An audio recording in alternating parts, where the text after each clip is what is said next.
Water signs, tingnan po natin kung ano ang mensahe para sa iyo ngayong araw. Keep in mind po na ito ay general reading lamang, so hindi po lahat ay makaka-relate, so be open-minded. Sa mga hindi pa po nakasubscribe dito sa ating channel, please subscribe na po kayo and palike na din po ng ating video. At sa mga nice pong mag-avail ng ating private readings, Lucky Stones and Amulet, makikita nyo po yung link sa description box below. Tarot Intentions by Aliana Reyes. Okay, kuhanin na natin to lahat. We have number 27. Meron ka mga true friends dito or makakausap mo yung mga kaibigan mo ngayon. Ma-invite yung iba sa inyo. Pwedeng may baby shower yung nakikita ko dito or merong house blessing. Ma-invite po yung iba.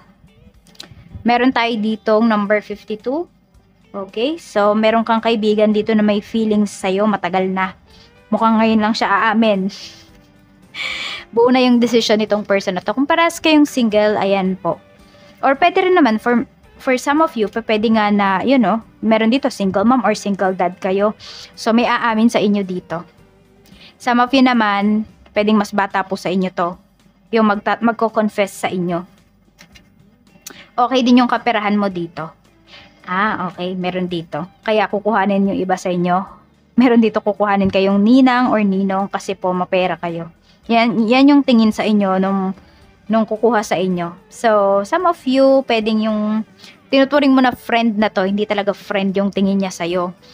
Merong nga ganun, diba? Parang binebase nila sa kakayahan mo, yung kung kukuhanin ka nilang ninong, ninang, ganyan. So, naka-encounter na ba kayo ng ganyan? Tignan natin kung ano pa yung mensahe para sa'yo. Okay, so may pag-travel din dito. Actually, travel nga. Mukhang may bibisita kasi sa inyo.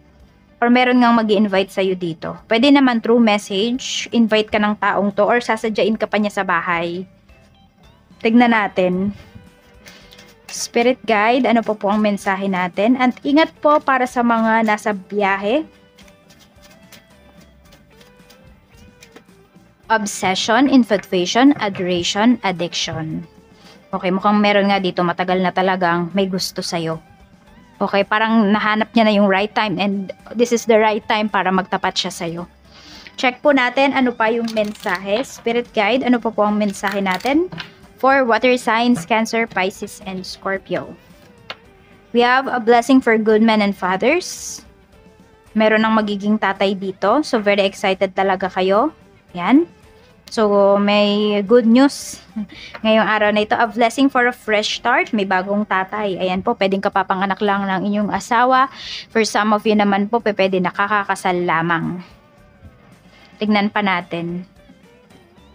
Ito, meron dito, pwedeng nagkabati pala kayo ng father mo. Or could be your brother na pwedeng siya yung tinuring mo na, you know, parang tiningala mo talaga. We have a blessing on a friendship. So, more on friends yung pinapakita dito. Okay, so, pwede nga talaga na ma-invite ka ng isang kaibigan.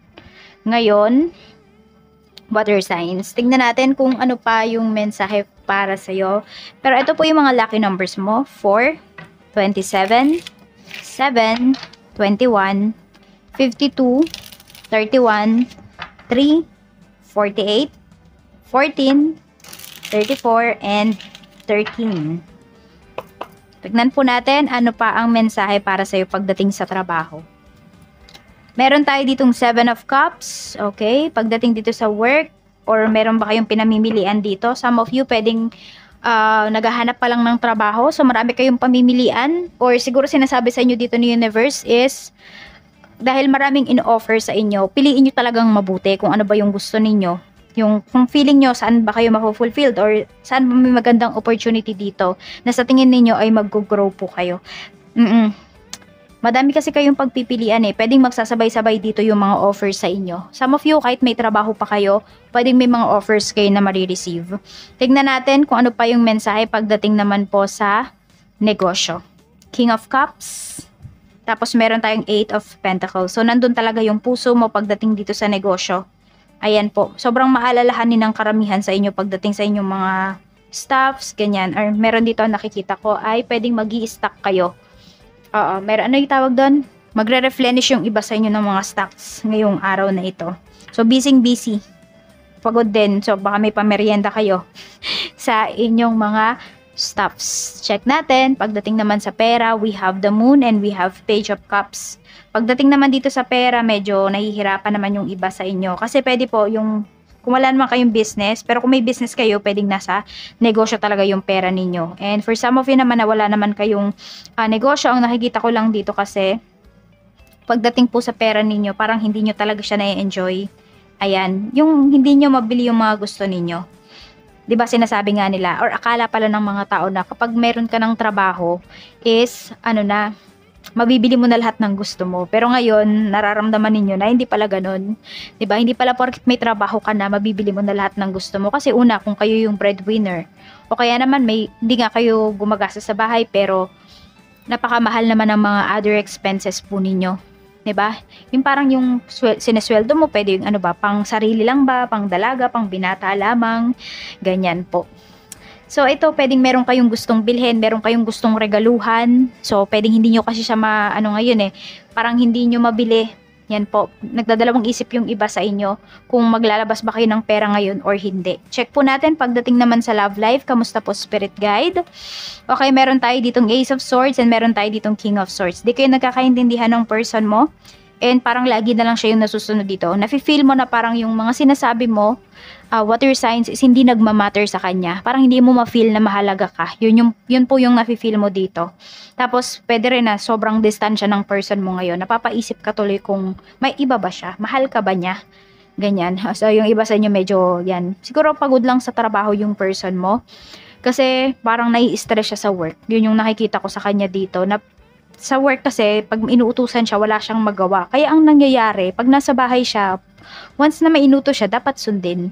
Kaya yung iba sa inyo, madalas nag-aaway kayo kasi pwedeng napaka-strict niya, kung asawa mo to, napaka-strict niya sa mga anak po ninyo. Parang nakatungtong kayo sa numero, ganyan, bawal magkamali. Yung iba po sa inyo, yan. So, very controlling yung person mo ngayon. Parang lahat, dinidiktahan niya, pati yung pananamit mo, basta lahat parang napapansin niya sa'yo. Kaya lang, hindi niya napapansin yung positive things. Yung negative things, yung mas napapansin niya. Kaya parang mas naiinis kayo. Kasi ganyan yung nangyayari. Ayan, feeling mo tuloy obsessed siya sa'yo. Which is pwede talaga. 'Di ba? Yung love ay pwedeng naging obsession na siya. Meron naman dito, nafe-feel mo or baka sinasabi sa'yo ng ibang tao, baka infatuation lang yung nararamdaman mo sa kanya, baka hindi talaga siya yung mahal mo. So may mga ganyan naman kayong mga nare-receive na mga pwedeng sinasabi sa'yo ng mga ibang tao, ng mga taong nakakakilala sa'yo at sa person mo.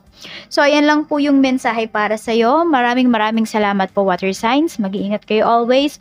More blessings to come. Bye!